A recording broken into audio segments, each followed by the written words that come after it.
بسم اللہ الرحمن الرحیم۔ آج 20 مارچ 2026 درس قرآن کا سلسلہ سورۃ البقرہ کی آیت نمبر 228 یعنی 228 سے آگے کی طرف لے کر چلیں گے۔ پچھلے سیشن کے اندر میں نے آیت نمبر 228 کے بارے میں کچھ نکات بیان کیے تھے، تو وہ نکات تو آپ لوگوں کے سامنے میں نے رکھ ہی دیے تھے کہ اس آیت میں جو مطلقات کا لفظ آیا ہے اس کے بنیادی معنی کیا ہیں۔ پیچھے کی آیات سے ہم نے اس کو ربط کرتے ہوئے سمجھا بھی تھا۔ پہلے میں آیت پڑھ دیتا ہوں، ساتھ میں ترجمانی بھی کرتا رہتا ہوں اور ترجمہ بھی بیان کرتا رہتا ہوں۔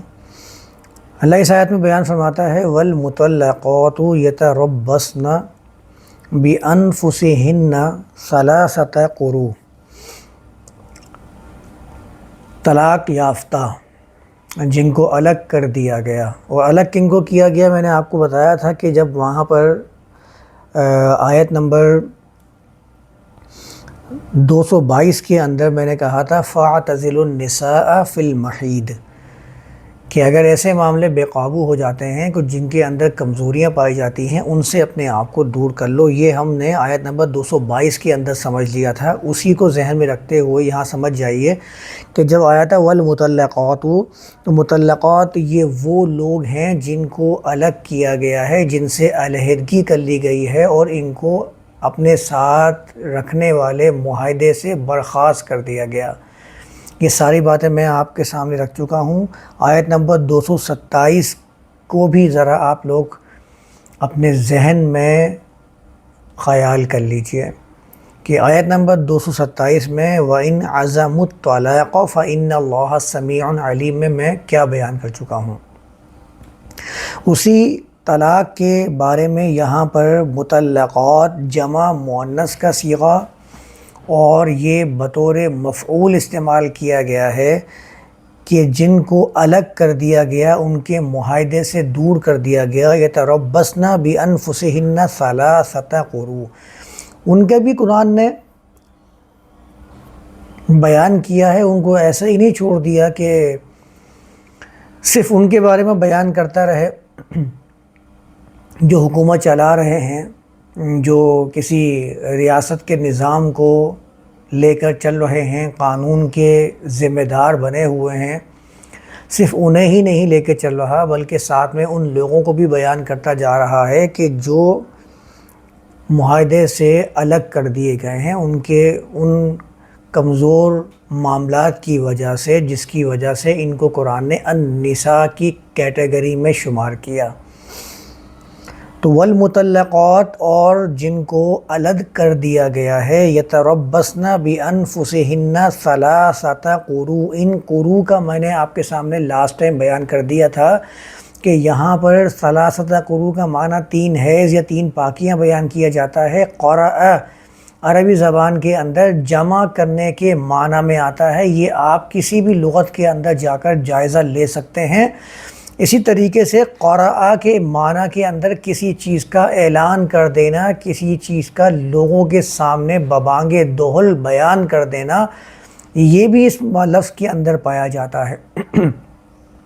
لیکن اعلان چونکہ خود بھی عربی زبان کا لفظ ہے، تو اعلان میں اور قرأ میں جب فرق بیان کیا جاتا ہے تو اس طرز پر کہ قرأ کے اندر چونکہ جمع کرنے کا مفہوم موجود ہوتا ہے، کہ اگر قرأ قروء یہ آئے گا، قرؤن سے جمع قروئن آئی ہے، تو اس کا معنی ہوگا کہ ایسے طرز پر اعلان کرنا جس میں اس کو جمع کر لینا، خاص طور پر جس کو بتانا مقصود ہو، اس کے سامنے وہ قانون پڑھ کر بیان کر دینا، یہ اس کے اندر پایا جائے گا۔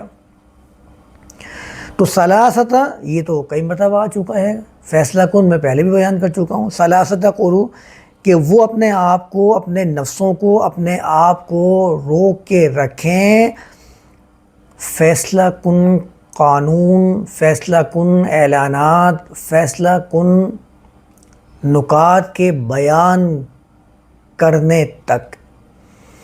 مطلب قرو کا مطلب ہو گیا کہ قانون کی طرف سے قانونی طور پر جو ان کا معاملہ ہے اس کو جب تک درج کر دیا جائے، ان کے سامنے اس کو پیش کر دیا جائے، اس کا اعلان کر دیا جائے، جب تک وہ اپنے آپ کو روک کر رکھیں۔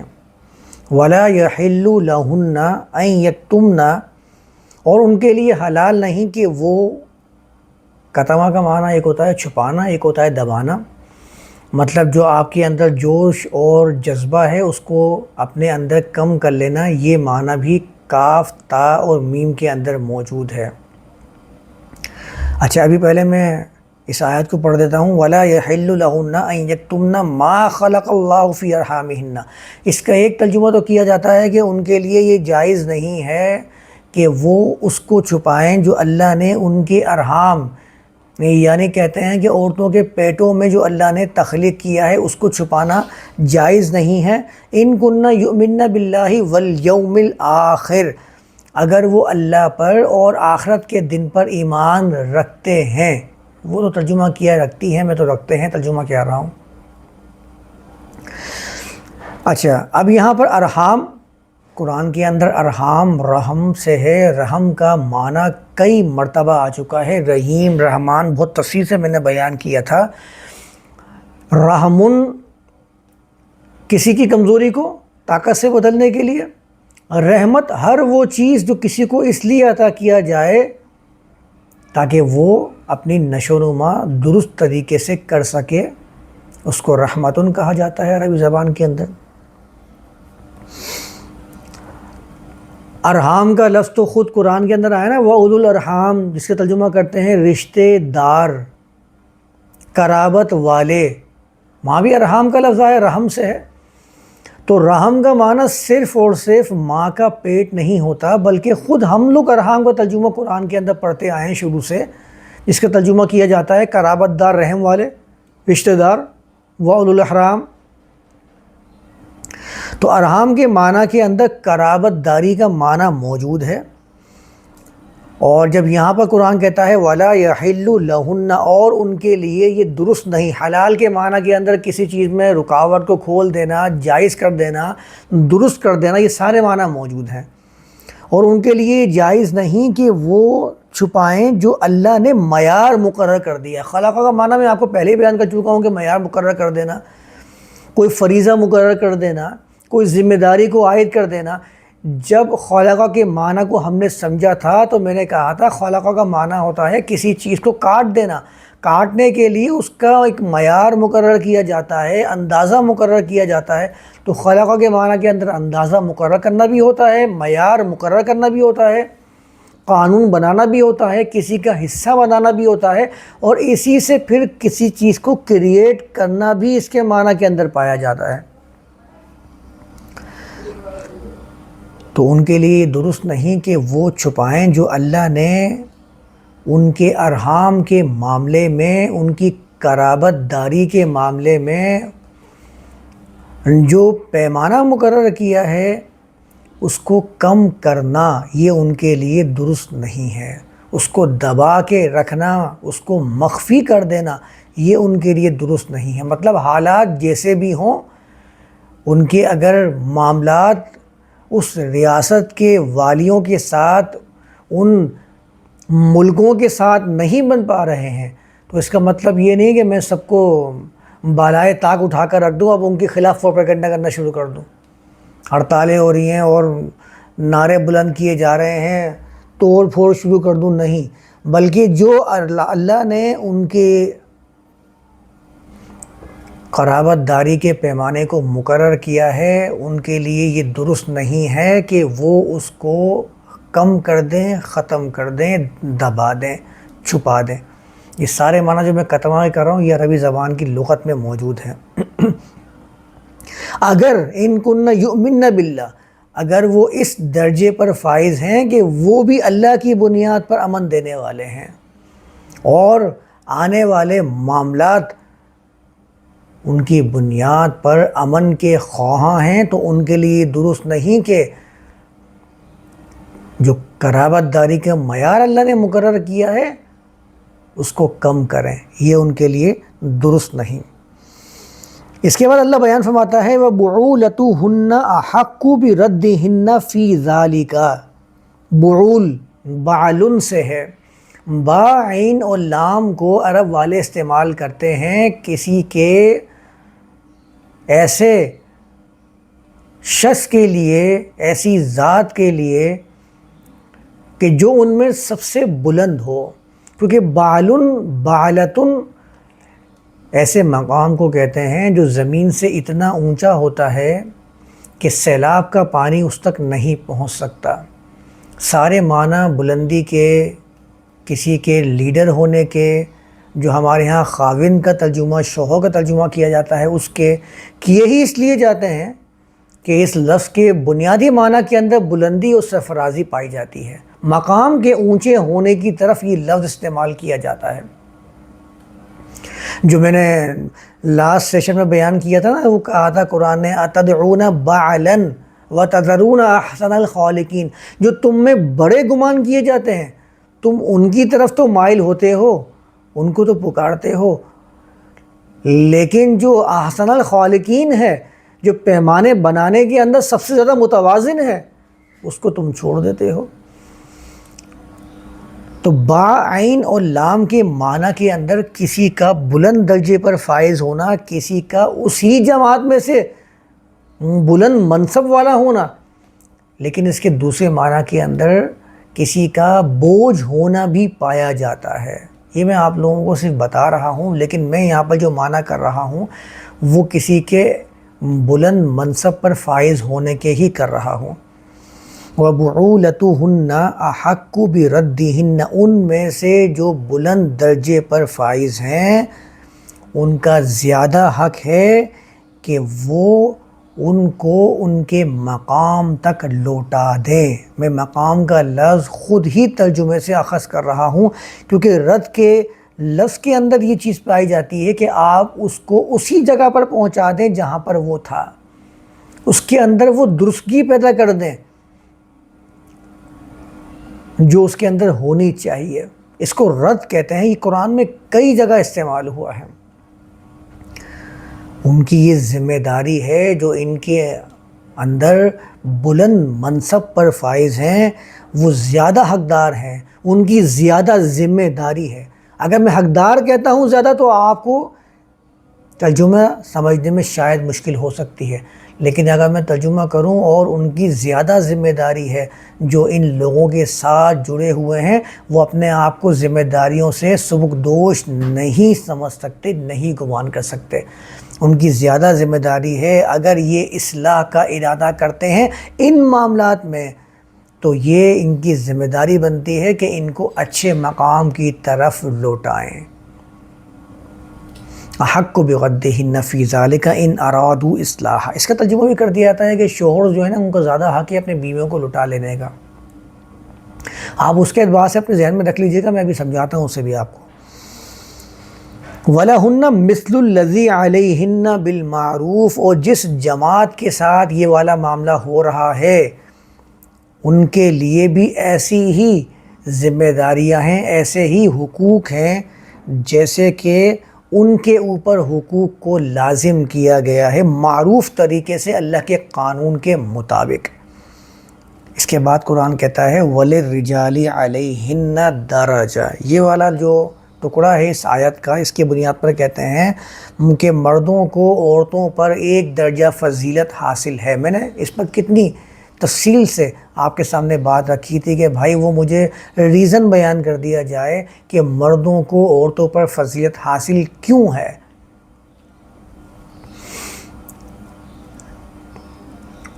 تو آیت پیش کر دیتے ہیں الرجال قوامون علی النساء، کہ آدمی جو ہیں وہ مردوں پر حاکم ہیں۔ حاکم کا لفظ تو نہیں ہے، قوام کا مطلب ہے۔ قوام کا مطلب ہوتا ہے کسی کے توازن کو قائم کرنے کے لیے خوب کوشش کرنے والے، اس کا مطلب یہ ہوتا ہے، اس کا مطلب حاکم نہیں ہوتا۔ اگر قوام کا مطلب حاکم ہے تو اقیم الصلاۃ کا مطلب کیا ہوگا بھائی؟ اس کا مطلب تو آپ کبھی نہیں کرتے کہ حاکمیت، صلاۃ کی حاکمیت قائم کرو، نہیں، آپ تو کرتے صلاۃ کو قائم کرو۔ تو الرجال قوامون علی النساء والی آیت پیش کر کے کہتے ہیں کہ مرد جو ہیں وہ عورتوں پر حاکم ہیں. یہ ترجمہ ہی غلط ہے. جب ترجمہ غلط ہے تو اس سے جو مفہوم اخذ کیا گیا ہے وہ آلریڈی غلط ہوگا، یقینی طور پہ غلط ہوگا، اور ہے غلط ہی. اب یہاں پر الرجال وللرجال علیہن درجۃ لکھا ہے. درجہ کا معنی تو آپ لوگوں کو معلوم ہی ہے، قدر و منزلت کے لیے استعمال کیا جاتا ہے. سیڑھیاں جب اوپر کی طرف جاری ہوتی ہیں ان کو درجات کہتے ہیں. مدارج پہاڑ پر چڑھنے والے وہ راستے ہوتے ہیں. آپ نے دیکھا ہوگا کہ ایک جب پہاڑ پہ اوپر کی طرف جا رہے ہوتے ہیں، ایک راستے کو عبور کر کے اوپر کے راستے پہ جائیں تو آپ اور بلند ہو جاتے ہیں. تو درجہ جو ہے وہ بلندی کے لیے بھی استعمال کیا جاتا ہے. ایسے راستوں کو مدارج کہتے ہیں جو بلندی کی طرف لے کر جا رہے ہیں. وہ سیڑھیاں جو آپ کو اوپر کی طرف لے کر جا رہی ہیں ان کو عربی زبان میں درجات کہا جاتا ہے. تو وللرجال علیہن درجہ جو ہمارے ہاں مروجہ ترجمہ اس کا کیا جاتا ہے نا، مردوں کے لیے عورتوں پر ایک درجہ فضیلت حاصل ہے. آپ اس کے اعتبار سے سمجھا دوں تو اس کے اعتبار سے اس طرح سمجھ لیں کہ وہ درجہ جو حاصل ہے وہ کس بنیاد پر، وَبُعُولَتُهُنَّ أَحَقُّ بِرَدِّهِنَّ فِي ذَلِكَ. مطلب جو ہمارے ہاں مروجہ ترجمہ ہیں اس کے اعتبار سے بھی میں آپ کے سامنے بیان کر دوں کہ کہتے ہیں کہ جو ان کے شوہر ہیں وہ زیادہ حقدار ہیں ان کو لوٹانے کے اس معاملے میں. یعنی اگر ان کو طلاق دی جا چکی ہے تو جنہوں نے طلاق دی ہے وہ زیادہ حقدار ہیں کہ وہ دوبارہ سے ان سے نکاح کر لیں. اس معاملے میں دوسرے لوگوں کی نسبت ان لوگوں کا درجہ زیادہ ہے کہ وہ اپنی بیویوں کو لوٹا لیں. ان کو ایک درجہ فضیلت حاصل ہے کہ وہ اپنی بیویوں کو لوٹا لیں. آپ جو ترجمہ پڑھتے آئے ہیں اس کے اعتبار سے بھی یہاں پر وللرجال علیہن درجہ کا مطلب صرف یہی ہے کہ ان کو لوٹانے کے اوپر ان کو درجہ حاصل ہے، بس اتنا ہی ہے. ورنہ میں تو اس کو اس طرز پر بیان کر ہی نہیں رہا ہوں.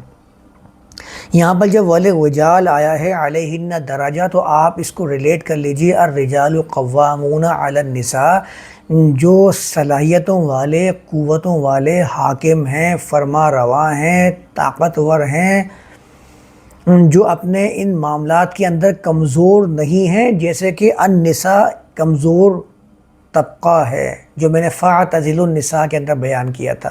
آپ پوری ویڈیوز کو ایک ساتھ ترجمہ لگا کے دیکھ لیجئے گا، آپ کو بہت اچھی طرح سمجھ میں آ جائے گا. میں تو ایک ساتھ ترجمہ کر نہیں پاتا ہوں نا، وقت کم ہوتا ہے، بیان زیادہ ہوتا ہے. ورنہ اگر آپ اس کو ایک تسلسل کے ساتھ پڑھتے ہوئے جائیں گے آپ کو بالکل سمجھ میں آنا شروع ہو جائے گا. اگر چاہیں تو ویڈیوز سے نوٹ ڈاؤن کر لیا کریں. جہاں جہاں ترجمہ کرتا چلا جاتا ہوں نا، بڑی ویڈیوز ہوتی ہیں کہ گھنٹے کی، وہاں سے ان آیات کا ترجمہ لکھتے رہیں اپنے پاس، ایک پورا ترجمہ آپ کے پاس بن جائے گا. تو وللرجال علیہن درجہ جو اس معاملے کے اندر قوت والے ہیں، ڈٹے ہوئے ہیں، مضبوط ہیں، ظاہر ہے ان کو درجہ حاصل ہے. قرآن نے کئی مقام پر اس کو بیان کیا ہے. جیسے کہ ایک مقام پہ میں پڑھ رہا تھا اعظم درجۃ عند اللہ، کہ جو اللہ کی راہ میں کوشش کرنے والے ہیں، اور ایسے لوگ جو ہیں تو امن کے خواہاں لیکن کوشش نہیں کر رہے ہیں، تو جو کوشش کرنے والے ہیں وہ زیادہ عظیم ہیں درجے کے اعتبار سے. اعظم درجۃ، وہاں بھی قرآن نے ایسے بیان کیا تھا. تو درجے کا لفظ تو قرآن نے کئی جگہ بیان کیا ہے. جب یہاں بیان کیا ہے تو ایسے لوگ جو اس معاملے کے اندر کسی قسم کے کوئی شک کا شکار نہیں، جن میں نظام کے ساتھ چلنے کی صلاحیت پیدا ہو چکی ہے، ڈٹے ہوئے ہیں، ان کے اندر ایسی کوئی کمزوری نہیں پائی جاتی کہ ان سے اپنے دامن کو بچایا جائے، تو یقینی طور پر ان کے لیے ایسے لوگوں کے مقابلے میں ایک درجہ زیادہ ہے. یہ درجہ ان کے عمل کی بنیاد پر حاصل ہوا ہے. قرآن نے یہ واضح کیا ہے وَلِكُلٍّ دَرَجَاتٌ مِّمَّا عَمِلُوا، ہر کسی کے لیے جو درجے بلندیاں ہیں یہ اس کی بنیاد پر ہیں جو انہوں نے عمل کیا ہے. عمل کے بغیر تو کوئی درجہ حاصل نہیں ہو سکتا. فقط پیدائش کے اعتبار سے اگر آپ درجوں کی بانٹ کرتے رہیں گے، یہ تو آپ کسی اور مذہب کی طرف چلے جائیں گے جہاں پر لا زوال تقسیم پیدائش کے اعتبار سے ہوتی ہے. سناتن دھرم کے اندر، جس کو آپ ہندوازم کہتے ہیں، اس کا اصل نام تو سناتن دھرم ہے نا، ہندوازم تو ہندو تو سندھو دریا کے پار رہنے والے کو ہندو کہا جاتا تھا، وہ ہندوازم میں اس کو تعبیر کیا جانے لگا کہ بھائی یہ جو بر صغیر کے لوگ ہیں یہ ہیں ہی، ان کا مذہب ہی ہندو ہے۔ ہندوازم کوئی مذہب کا نام نہیں ہے، بلکہ نام تو سناتن دھرم تھا۔ آپ سناتن دھرم والوں سے، سناتن مذہب والوں کا جائزہ لے لیجئے، وہاں پر یہ لازوال تقسیم ہے کہ برہمن جو ہے وہ پیدائشی طور پر افضل ہے۔ تو آپ اس طرف لے کر جائیں گے تو معاملہ کہاں چلا جائے گا؟ یہ پیدائشی کے طور پر کوئی افضلیت کی بات نہیں ہے، یہاں پر تو بات یہ ہے کہ انہوں نے چونکہ قوام بن کے دکھایا ہے النساء کے اوپر، اس لیے وَلِلرِّجَالِ عَلَيْهِنَّ درجہ، ان کو درجہ حاصل ہوا ہے۔ وَلِكُلٍّ دَرَجَاتٌ مِّمَّا عَمِلُوا کو یاد رکھیں، جہاں پر بھی آپ کو اس طرز کا کوئی ترجمہ نظر آ رہا ہو جس میں آپ کو لگ رہا ہو کہ یہ پیدائشی تقسیم بیان کی جا رہی ہے، وہ غلط ہوگا۔ وَلِلرِّجَالِ عَلَيْهِنَّ درجہ، جنہوں نے اپنی صلاحیتوں کی بنیاد پر اپنے آپ کو قائم کیا، وَلِلرِّجَال مضبوط کیا اپنے آپ کو، ان کے لیے ان کے اوپر ایک درجہ ہے۔ واللہ عزیز حکیم، اور اس بات کو یاد رکھو کہ اللہ عزیز ہے، حکیم ہے، اللہ مضبوط ہے لیکن ساتھ میں حکمت والا ہے۔ تم الرجال بن جاؤ، تم بعول بن جاؤ، تم کسی بھی منصب پر فائز ہو جاؤ، اس بات کو یاد رکھو کہ عزیز قوت والا ہونے کے ساتھ اپنی قوت کا استعمال حکمت کی بنیاد پر ہوگا تو معاملات صحیح چلتے رہیں گے، اگر نہیں ہوگا تو معاملات بگڑتے ہی چلے جائیں گے۔ ہر شخص، ہر قوم، ہر نظام اپنی قوت سے سامنے والے کو دبانے کی کوشش کرے گا۔ ہم دنیا کے معاملات دیکھتے ہوئے چلے آ رہے ہیں، اور آج کی تاریخ کے اندر جو معاملات چل رہے ہیں وہ بھی تاریخ کے پنوں پر نشر ہوتے چلے جا رہے ہیں۔ اس میں بھی آپ دیکھتے جائیے کس طریقے سے طاقتور لوگ اپنے سامنے کمزور لوگوں کو کیڑے مکوڑے سمجھتے ہیں۔ اللہ کے ساتھ جو جڑنے والا ہوگا، اللہ کے قانون کے ساتھ جو ملنے والا ہوگا، وہ ہمیشہ قوت کو حکمت کے ساتھ تصریف میں لے کر آئے گا۔ وہ کبھی بھی بدمست ہاتھی کی طرح کمزوروں کو کچلتا ہوا نہیں نکلے گا۔ واللہ عزیز حکیم، اس لیے قرآن نے یہاں پر واللہ عزیز حکیم بیان کیا کہ اللہ عزیز ہے، حکیم ہے، تو اللہ کے ساتھ جڑنے والے ہیں وہ بھی عزیز ہوں گے اور حکیم ہوں گے۔ تو یہاں تک میں آج اس کو رکھتا ہوں، پھر میں آیت نمبر 229 سے اگلے سیشن کے اندر بیان کروں گا۔